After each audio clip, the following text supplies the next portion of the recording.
Bem-vindos a mais um programa Norte à Sexta, o programa que antecede o seu fim de semana.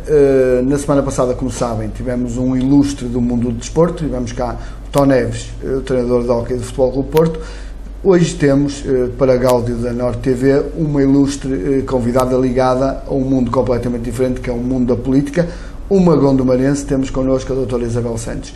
Doutora, uma boa noite. Boa noite. E desde já o nosso muito obrigada por ter anuído dentro do seu calendário apertado. Sei que a doutora que regressou hoje de Lisboa, portanto veio quase direta para cá. Agradeço imenso o facto de nos conceder estas pequenas palavras, que acho que serão importantes para aqui, para os gondomarenses. Não, eu é que agradeço este convite, até porque estão sediados no concelho onde eu vivo e, portanto, é com enorme agrado que eu hoje estou aqui e que participo deste vosso projeto, que é um projeto importante também para a afirmação de Gondomar e para dar maior visibilidade também à nossa terra e às pessoas da nossa terra, à nossa gente. Em nome da TV, cumpro-me agradecer. Doutora, deputada no Parlamento Nacional, sim. Também disse-me a doutora que é Presidente da Comissão dos Direitos Humanos. Direitos Humanos da Assembleia Parlamentar da OSCE. Tem um nome mais comprido. Quer-nos explicar, se deputada não, que toda a gente sabe o que é que faz um deputado cá, quer-nos explicar o que é esta presidência, o que é esta comissão? Pois, a Comissão de Direitos Humanos da OSCE acompanha todas aquelas questões que têm a ver com a defesa de direitos humanos dentro do espaço da OSCE. O espaço da OSCE é um espaço sui generis dentro do contexto internacional, porque é uma plataforma de diálogo euro-atlântica. É uma plataforma de diálogo que conta neste momento com 57 países participantes, entre países europeus e também países do outro lado do Atlântico, como são os Estados Unidos e o Canadá. É uma plataforma que foi criada exatamente na fase da debacle da Guerra Fria, quando a Guerra Fria começava a amenizar e a tensão entre os dois blocos começou a amenizar, exatamente numa perspectiva de criação de um espaço que permitisse uma maior estabilização e pacificação desta euro-região. Surge neste contexto, progride depois a partir daí, dentro dos novos contextos históricos e de relações internacionais que nós enfrentamos entre os diferentes Estados-membros deste espaço.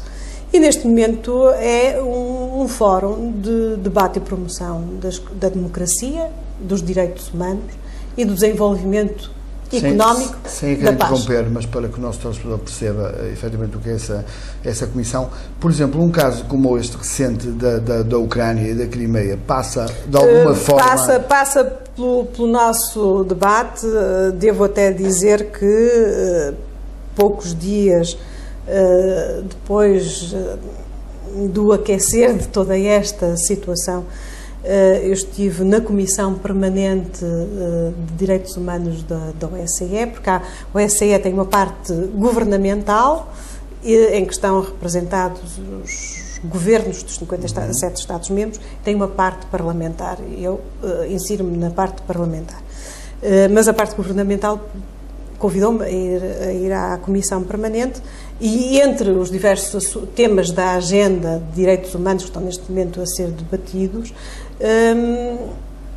para além desses assuntos, esteve também em foco a situação na Ucrânia e houve uma tomada de posição por minha parte nessa altura, junto da Comissão Permanente, defendendo que era necessária uma intervenção urgente e a Organização para a Cooperação e Segurança na Europa tem assumido um papel muito importante na tentativa de estabilização de toda a situação na Ucrânia e da promoção do diálogo. Neste momento, posso lhe dizer que há uma visita que está a decorrer de uma comissão composta por diversos parlamentares, entre os quais está o meu colega João Soares, que vai ser exatamente a pessoa que vai presidir ao grupo que vai fazer o acompanhamento e a monitorização do ato eleitoral de 25 de maio na Ucrânia, e está a decorrer uma visita em que está a ser promovido o diálogo entre as diversas partes intervenientes, com vista a que se garantam condições tão boas quanto possíveis para que se realizem eleições dentro das condições democráticas necessárias. Está sediada onde esta Comissão, Sra. Doutora? A Comissão, a Assembleia Parlamentar tem um staff fixo em Copenhaga e as nossas reuniões são reuniões itinerantes por diferentes países, com membros da OSCE. Há reuniões que são reuniões plenárias, em que estão todas as delegações dos 57 Estados parte. Essas são grandes reuniões plenárias que são acolhidas ano a ano por diferentes países. São 2 reuniões anuais e vão rodando pelos diferentes países. Depois há a reunião governamental, que é também acompanhada, mas já só por um núcleo muito estrito destes deputados, que são os deputados que têm cargos de vice-presidentes e de presidentes de comissões, que acompanham essa reunião da parte governamental, que também é itinerante, vai passando pelos diferentes Estados-membros, como a presidência da própria OSCE vai passando de Estado-membro para Estado-membro. Ano passado foi exatamente a Ucrânia, o Estado que presidiu a nossa Comissão. Que presidiu, não à Comissão, mas presidiu à OSCE, a parte governamental da OSCE, e vai rodando. Depois há diversas reuniões que se realizam ao longo do ano, do Bureau, que é o núcleo mais estrito, será o núcleo duro da Assembleia Parlamentar, e as reuniões depois entre a parte parlamentar e a parte governamental que se vão realizando durante o ano em Viena. Eu ainda há pouco tempo, há cerca de um mês, estive exatamente em Viena a participar nessa reunião da Comissão Permanente. Tem algum exemplo que nos possa deixar de alguma atividade que essa Comissão teve e que teve alguma repercussão? Este ano eu elegi como grande área de intervenção a questão dos presos políticos. É algo que para nós é uma realidade distante, mas que em alguns dos países membros é um problema que temos que atalhar. Por exemplo, doutora. E há vários casos neste momento que nós temos abordado e que nos temos insurgido contra essa situação. Neste momento há o caso de um cidadão do Cazaquistão que está preso em Espanha e cuja decisão de extradição está pendente por ação do Tribunal. E eu, ainda em dezembro, exatamente no último dia de dezembro, no último dia do ano, fui visitar esse cidadão e tenho exercido a minha influência, assim como diversos parlamentares espanhóis, e há também parlamentares do Parlamento Europeu, há deputados do Parlamento Europeu que também têm tido uma intervenção bastante forte, no sentido de chamar a atenção para a situação deste cidadão e para o perigo que ele corre caso seja extraditado para o Cazaquistão. Porque há, por parte de diversas organizações não governamentais, avisos sérios de que, caso haja uma extradição, este cidadão pode vir a ser alvo, inclusive, de tortura e outras formas de tratamento menos aceitáveis dentro do seu país. Ainda recentemente, semana passada, recebi uma notícia que me deixou muito feliz. A Tatiana Peretchevska estava presa na República Checa, foi finalmente libertada e eu não vou dizer que ela foi libertada pela minha intervenção, mas fui uma das pessoas que tiveram uma intervenção neste processo e que, a devido tempo, fiz chegar a minha preocupação ao governo checo, pedindo a libertação e que não dessem a extradição, que não aprovassem a extradição desta cidadã do Cazaquistão, também uma cidadã cazaque, para a Ucrânia, como estava a ser pedido, nem para a República Federal da Rússia. Correto. Como uma Europa... Mas há muitos mais casos, e eu neste momento estou à espera de ser autorizada a visitar Guantánamo, a prisão de Guantánamo, porque é uma situação que todos nós temos a obrigação, enquanto democratas e enquanto cidadãos... Mas está fora do nosso espaço? Está dentro do espaço OSCE, porque, como sabe, é uma prisão americana. Claro, é. É uma prisão americana e os Estados Unidos fazem parte do espaço OSCE. Quer dizer, vocês, então, esta comissão da qual estamos a falar, por lápis da minha parte, estava a entender, e se calhar o nosso espectador entende da mesma forma, vocês não se movimentam só na Europa? A Europa tem este título de cooperação na Europa, mas é uma plataforma que teve desde sempre como parte integrante os Estados Unidos e o Canadá. Por isso é que eu digo que é uma plataforma euroatlântica, porque envolve também os Estados Unidos e o Canadá. Mas centralizam-se muito mais no que se passa na Europa? Muito mais do que se passa na Europa e no leste, porque é o nosso território mais amplo. Mas esta questão de Guantánamo é uma questão que tem sido acompanhada pela OSCE, tem sido debatida no seio da OSCE e para a qual urge encontrar uma resposta com a cooperação dos diferentes Estados-parte. Porque há muitos cidadãos que estão lá detidos em Guantánamo, que estão em perfeitas condições de serem libertados neste momento, mas que não podem retornar aos seus países, porque seriam alvo de perseguição e até, porventura, até de morte. Podiam correr risco de vida, sério risco de vida ao retornar aos seus países. Também não poderão ir para os Estados Unidos por receio de algumas represálias que possam sofrer, não movidas pelo próprio Estado, mas pela própria sociedade. Claro que sim. E há que disponibilizar a boa vontade dos diferentes Estados-parte para que possam receber mais cidadãos. Nós, neste momento, por exemplo, em Portugal, temos 2 cidadãos que acolhemos nessas circunstâncias e é preciso mobilizar a boa vontade de outros países para acolher estas pessoas. Mas pegando na sua experiência, olhando para a democratização dos nossos parceiros europeus, essa democratização tem vindo acompanhada com uma melhoria dos direitos humanos? Neste momento, posso lhe dizer que em boa parte do espaço OSCE há uma regressão. Há uma grande regressão em matéria de direitos humanos. Há uma regressão a leste, porque sentem que este lado oeste da Europa, sempre mais vigilante na defesa dos direitos humanos, está neste momento muito enfraquecido por uma crise económica e movidos também por situações que fazem parte da sua história e por questões culturais, por questões políticas, acabam por se sentir muito à vontade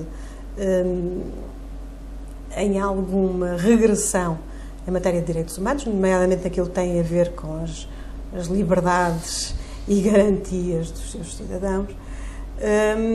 E mesmo nesta Europa dos valores, nesta Europa dita mais civilizada, temos assistido a situações, nomeadamente naquilo que tem a ver com o tratamento das populações migrantes e com o tratamento dos refugiados, que todos nos devem envergonhar. Que todos nos devem envergonhar. E, portanto, há aqui uma grande regressão. Esta situação de instabilidade que se vive na Europa e esta situação de regressão económica leva a que venha ao de cima uma certa insensibilidade e uma certa crueldade humana no tratamento daqueles que são mais desfavorecidos e mais desprotegidos. E é algo que nós devemos estar atentos e vigilantes e devemos ter uma atitude mais assertiva no combate a esse tipo de situações. Na sua opinião, a Comissão está a fazer um bom trabalho e tem nas vossas reuniões, notam alguma esperança num futuro ser melhor? Temos esperança e é isso que nos mantém vivos e atuantes, não é? Mas, além disso, conforta muito ter ouvido os elogios à nossa atuação que ouvi na Comissão Permanente da OSCE agora em Viena, recentemente.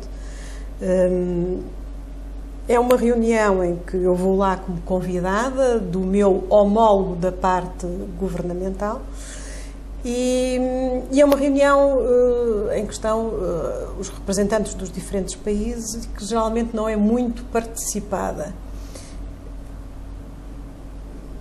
Curioso foi que no final da minha intervenção tive uma bateria de inscrições verdadeiramente inusitada, em que houve alguns países que, se sentindo mais atingidos por algumas afirmações que eu fiz, vieram contrapor com algumas explicaões da sua situação interna e do porquê atuarem de determinada forma, mas grande parte dos países tiveram notas muito positivas à atuação da Assembleia Parlamentar e à atuação desta Comissão da Assembleia Parlamentar, e também notas muito positivas quanto às escolhas no estabelecimento que eu fiz, no estabelecimento das prioridades para a atuação desta Comissão nos próximos tempos.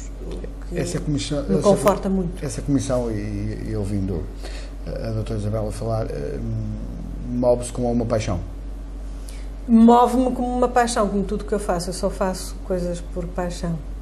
Não vale a pena fazer grandes sacrifícios. A vida é curta demais para fazermos nessa paixão, muitos sacrifícios. E olhando para a sua já longa carreira política, qual foi o cargo ou a função que desempenhou que mais, com mais paixão, mais gozo no bom sentido, no gozo no servir a sociedade, não é? Ou servir o país, que até agora lhe deu?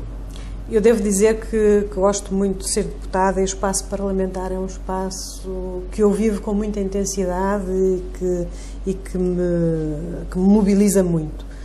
Mas costumo dizer que não fui a última, porque depois o meu chefe de gabinete ficou a substituir-me, assumindo as funções e assumiu as funções de governador civil por curtos meses, até às eleições de 2011, mas a verdade é que eu costumo dizer que fui a última, por assim dizer, a última governadora civil, e morrerei governadora civil do Porto. Foi, de facto, foram quase 2 anos de atividade que me marcaram profundamente, pelo contacto com as pessoas, pelo contacto com as forças de segurança, com as forças da intervenção, da proteção civil, e foi uma experiência muito gratificante e muito marcante. Concorda com a extinção do cargo? Não concordo com a extinção do cargo. Defendi sempre uma revisão do cargo, porque o cargo vinha a perder poderes ao longo do tempo e vinha a ficar esvaziado quase de sentido por esse esvaziamento de poderes. E do que eu defendi sempre é que devíamos rever esta esfera de intervenção e que devíamos passar do patamar distrital para o patamar regional. Deixar de ter 18 governadores civis, até porque o distrito, em termos daquilo que é a administração desconcentrada do Estado, deixou de fazer sentido. Os diferentes organismos estão todos organizados já muito mais no patamar, só a Segurança Social que mantém o patamar distrital, os outros serviços desconcentrados estão todos organizados no patamar regional, e eu defendia sempre que a representação do Governo devia ser feita também nesse patamar regional, em vez de 18, 5 governadores civis, regionais e com poderes reforçados em matéria de segurança e em matéria de proteção civil. Para além da representação do Governo e da coordenação dos serviços desconcentrados da Administração Central. Então foi uma pena não terem optado, sempre defendi isso, e penso que o tempo me vem a dar razão, porque aquilo que eu vou ouvindo das forças de proteção civil, mesmo até das forças de serviços de segurança e de muita gente que trabalha também com organismos desconcentrados, é que se sente uma falta de coordenação nas diversas áreas e nas mais diversas formas. Portanto, era importante manter aqui um patamar mais próximo para o diálogo e para a coordenação da ação no terreno. Perdeu-se, mas talvez um dia se venha a repensar. Muita coisa Tem que ser repensada, e há toda uma reforma que começou a ser feita e que parou, não é, com esta revisão do mapa das freguesias. Há toda uma reforma que não foi feita, que é necessário ser feita, que aponta no sentido da regionalização, e que para mim é importantíssimo. Com certeza. E que levará com certeza também a esta revisão no sentido de um representante regional do Governo Central. O tempo nos dirá se sim ou não. Sim, penso que sim. Doutora, acha na política que as mulheres já conquistaram o seu lugar, ou ainda continuamos a pôr o sexo feminino como uma questão de cotas? Bem, as cotas foram importantes e porventura ainda serão importantes como um mecanismo de promoção da igualdade. Mas o importante, tanto nos homens como nas mulheres, é a qualidade dos protagonistas políticos. E isso não há cota que resolva. As mulheres conquistaram um espaço nestes últimos anos muito importante, e para isso foi muito importante a lei das cotas, porque a verdade é esta: há um patamar relacional que se estabeleceu ao longo de séculos, que foi sempre muito favorável aos homens e à afirmação dos homens na política, e há uma realidade que estava estabilizada, e que se não houvesse aqui um elemento de corte nesta realidade, ia ser muito mais difícil. Claro que as mulheres haveriam de chegar lá e haveriam de se afirmar em cada vez maior número na política, mas demoraria muito mais tempo. Este estabelecimento de cotas foi um elemento acelerador e facilitador de todo este processo, levou que se acelerasse este processo de uma maior participação das mulheres na política, e isso foi positivo, e é positivo, e entretanto as mulheres afirmaram-se, assumiram o seu lugar, e eu acho que hoje já ninguém questiona, e daqui por mais meia dúzia de anos ninguém questionará, seguramente. Claro que ainda é difícil conjugar os papéis sociais que nos são historicamente atribuídos e fazer toda esta conciliação com a vida política. Claro que há aqui uma exigência que pesa mais sobre nós, e há uma carga histórica na construção do papel da mulher na sociedade que ainda pesa, mas o tempo vai alterando tudo isto, e o caminho está a ser feito. Isso aqui é positivo. Já falámos da doutora Isabel Santos Internacional, já falámos da doutora Isabel Santos Nacional, portanto, no Parlamento, já falámos da doutora Isabel Distrital, como disse bem, como Governadora Civil do Porto. Agora vamos falar um bocadinho da doutora Isabel Conselhia. A doutora Isabel, nas penúltimas eleições, encabeçou a lista para concorrente da Câmara Municipal de Gondomar pelo Partido Socialista. Era, na altura, o Major Valentim Loureiro ainda o candidato à Câmara, eleições para a qual a doutora Isabel não ganhou. 4 anos envolvidos, o seu partido, não é, através do Dr. Marco Martins, chega ao poder na Câmara. Mudou alguma coisa no panorama político? Falhou alguma coisa na sua campanha? Qual é a sua visão, quer da sua derrota, quer desta vitória? Não, é muito simples. A minha derrota era uma derrota expectável.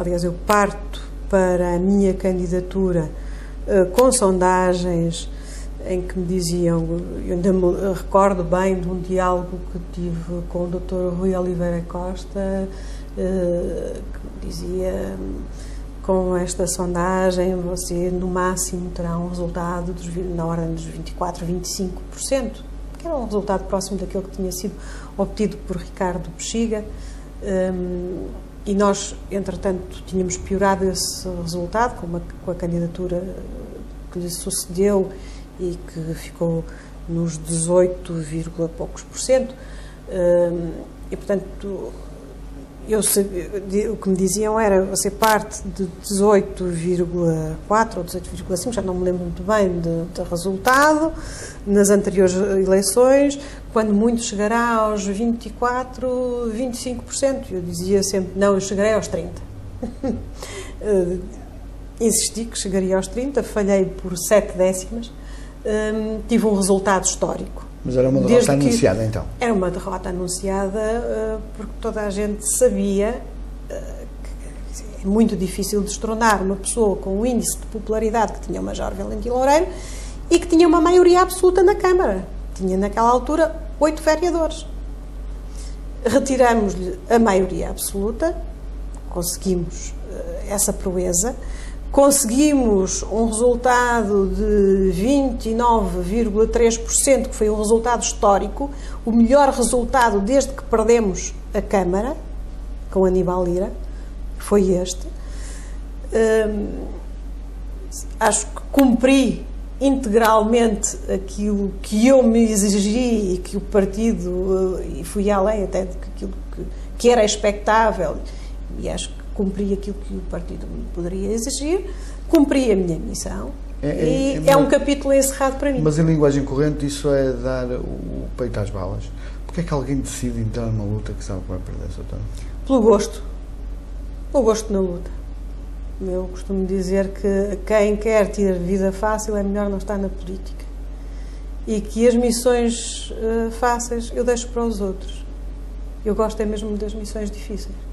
E também assumo, claramente, aliás, sempre assumi, o desafio que representava para mim ser candidata em Gondomar contra o Major Valentim Loureiro. Foi uma questão mesmo de gosto pessoal? Foi uma questão de responder ao desafio que me foi lançado pelo partido. O partido desafiou-me e eu encontrei motivação dentro de mim para satisfazer esse desafio que me era lançado pelo partido. E é evidente que também fiz com algum gosto pessoal, é evidente. Não foi um sacrifício, não fui nenhum cordeiro sacrificial, porque eu não tenho muita vocação para isso. Costumo dizer que não tenho vocação para mártir São Sebastião, que é uma daquelas figuras que eu evoco sempre como um exemplo de grande sacrifício. Eu gosto de fazer as coisas com Mas foi essa luta sabendo algum prazer, com antecipação, que ia perder essa luta? Sabia que era uma luta que se anunciava perdida. Repare, o Christian Lebas, em 2003, lança um livro sobre o papel sociológico dos presidentes de Câmara, em que diz assim: nenhum interventor político tem um grau de popularidade junto da sua população tão forte quanto um presidente de Câmara. E isso torna-se mais perceptível quando há processos judiciais. Quando um deputado, um ministro, um presidente da República cai numa situação de desgraça e tem um processo judicial, é imediatamente fulminado pela opinião pública. O Presidente de Câmara, não. Pois. Gera solidariedades. Isto mostra a carga de solidariedade que existe em torno do Presidente de Câmara e a empatia que se cria, que a população cria em torno do seu Presidente de Câmara. Isto é imbatível. Isto em eleições tem um peso muito forte. Um Presidente de Câmara só é destronado se fizer muitas asneiras. Tem que fazer mesmo muitas asneiras. Tem que fazer muitas asneiras para ser destronado. Por isso é que veio a figura do dinossauro político, que se estabeleceu exatamente neste patamar, com esta preponderância e com esta força. E eu sabia que era só uma coisa, um milagre quase, que poderia levar a uma vitória. A partir de uma maioria absoluta para uma derrota, é algo que era impensável. Era impensável. Claro. e uma vitória nas circunstâncias em que ocorreu, uma vitória de maioria absoluta em circunstâncias políticas e não só muito complicadas, muito complicadas. E ocorre com todo aquele quadro ocorre uma maioria absoluta. Pois, o segundo mandato seria quase uma consagração, seria quase uma consagração do primeiro. Que era quase uma consagração. Houve uma campanha dura, uma campanha intensa e dou-me por inteiramente satisfeita com o objetivo que atingi. Que toda a gente dizia que era impossível chegar tão perto dos 30%. Portanto, dou-me por inteiramente satisfeita e cumpri a minha missão. O programa era pressuposto ter 30 minutos, nós já ajustámos o nosso tempo, mas eu não posso deixar ir embora sem lhe fazer aqui umas perguntas que são obrigatórias. Vamos falar da atual situação de Portugal, vamos falar um bocadinho da Troika, vamos falar um bocadinho daquilo que nós em casa ouvimos e que não percebemos muito bem. O que é afinal uma saída limpa ou uma saída com precauções?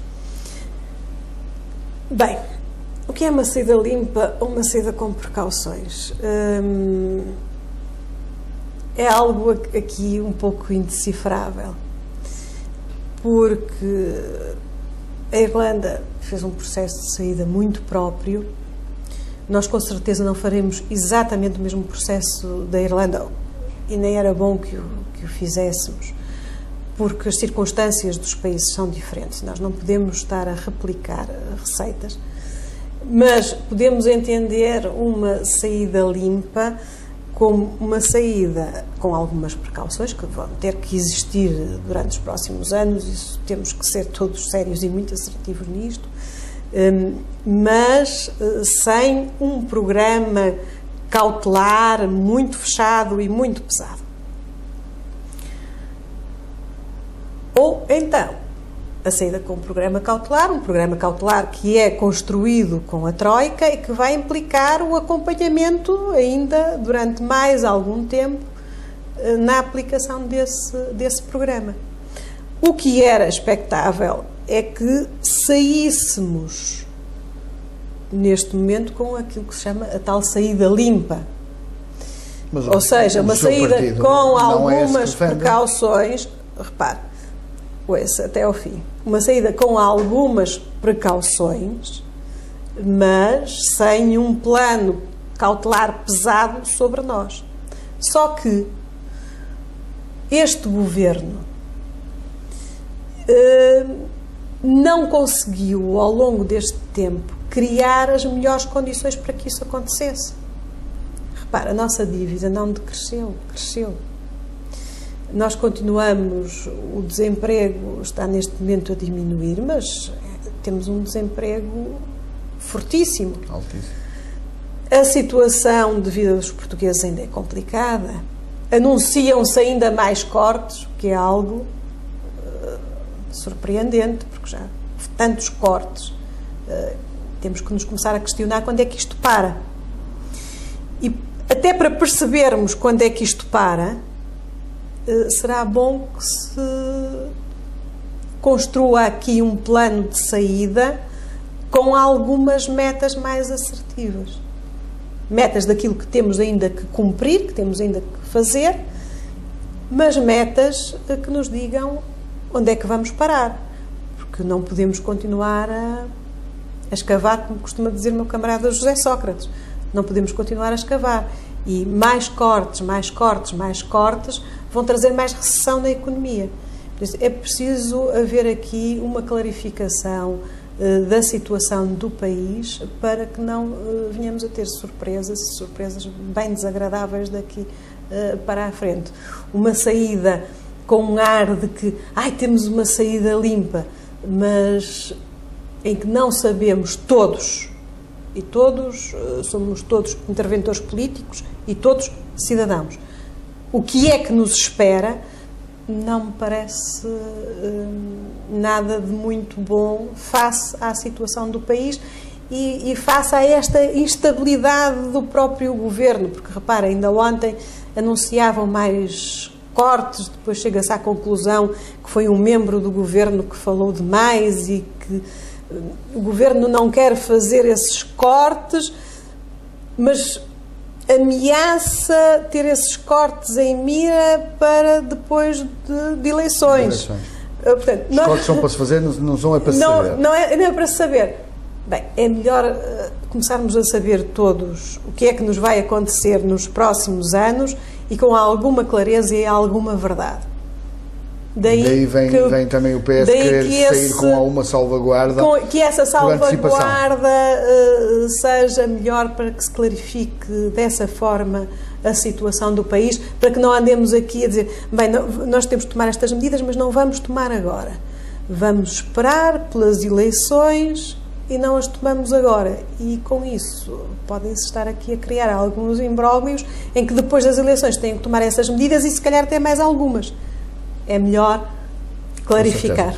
Doutora, 2 perguntas mesmo para acabarmos.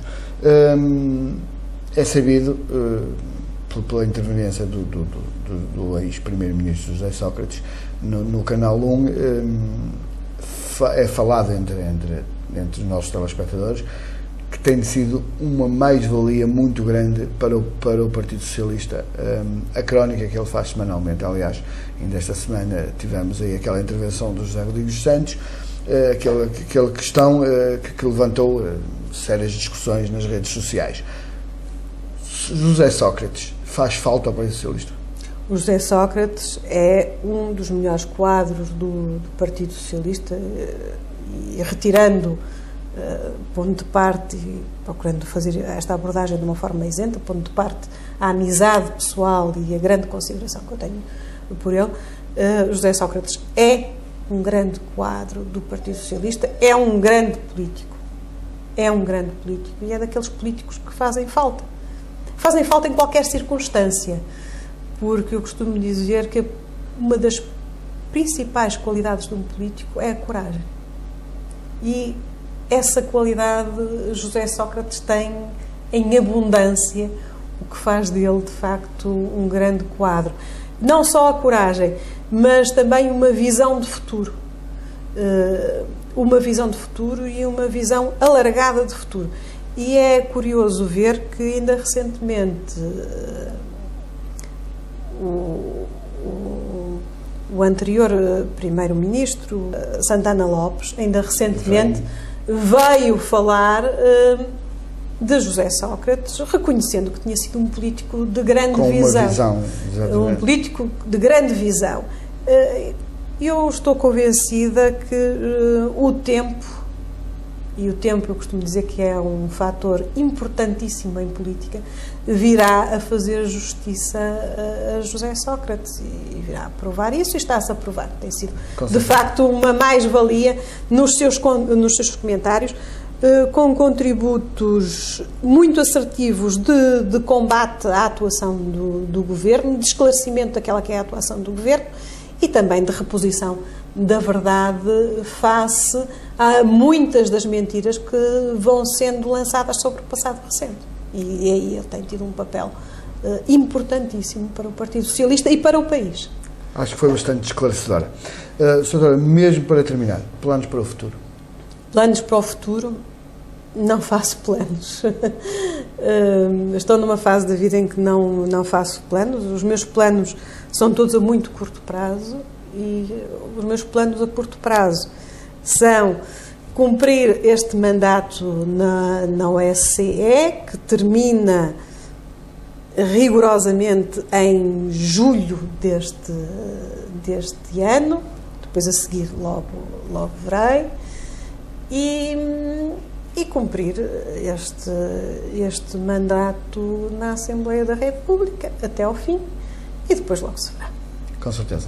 Doutora, gostava de lançar desde já o convite para, após as eleições europeias, para ter cá a doutora um dia desses, para fazer um bocadinho o balanço. O balanço das europeias resultados. É algo muito interessante, espero um grande resultado para o meu partido. Fazer já esse desafio. O meu partido tem uma grande lista de candidatos a eurodeputados, uma lista de primeiríssima escolha, e só podemos esperar um excelente resultado. Quase uma nova lista, não é só manter duas pessoas. Sim, só manter duas pessoas, é quase uma nova lista, é uma lista renovada, é uma lista de grandes quadros.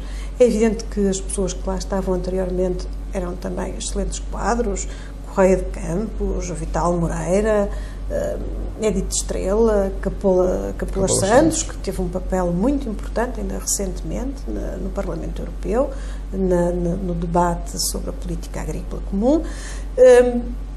Gente muito qualificada, mas entram novos elementos, entra sangue novo, gente também altamente qualificada, grandes quadros políticos, alguns deles até com um perfil técnico muito marcado e que lança algum desafio em determinadas áreas, que nos deixa, é um perfil que nos deixa expectantes sobre o seu desempenho em determinadas áreas e, portanto, o Partido Socialista tem todas as condições para ter um excelente resultado, até porque as eleições europeias são sempre eleições altamente castigadoras para quem está no poder e o que se espera é exatamente um cartão vermelho a este governo que deixa antever um outro cartão vermelho ainda mais forte e maior nas legislativas de 2015. Então, está marcado, está feito o convite, se a doutora dava-me grande prazer que aceitasse, sim, senhora, para vermos realmente estes resultados. Sim, senhor, estarei cá. Doutora, termino da mesma forma, agradecendo-lhe o facto destes minutos que nos dispensou, o nosso muito obrigada e os melhores sucessos, como é evidente, para o partido que representa. Muito obrigada. Quanto a si, caro telespectador, já sabe, está a buscar todas as sextas-feiras à noite. Esperamos contar consigo. Na próxima semana continuaremos com uma pessoa do âmbito político, teremos cá connosco o nosso vereador de turismo, o Dr. Carlos Brás, para nos fazer companhia e fazer um pouco o retrato deste nosso novo Gondomar. Até lá então.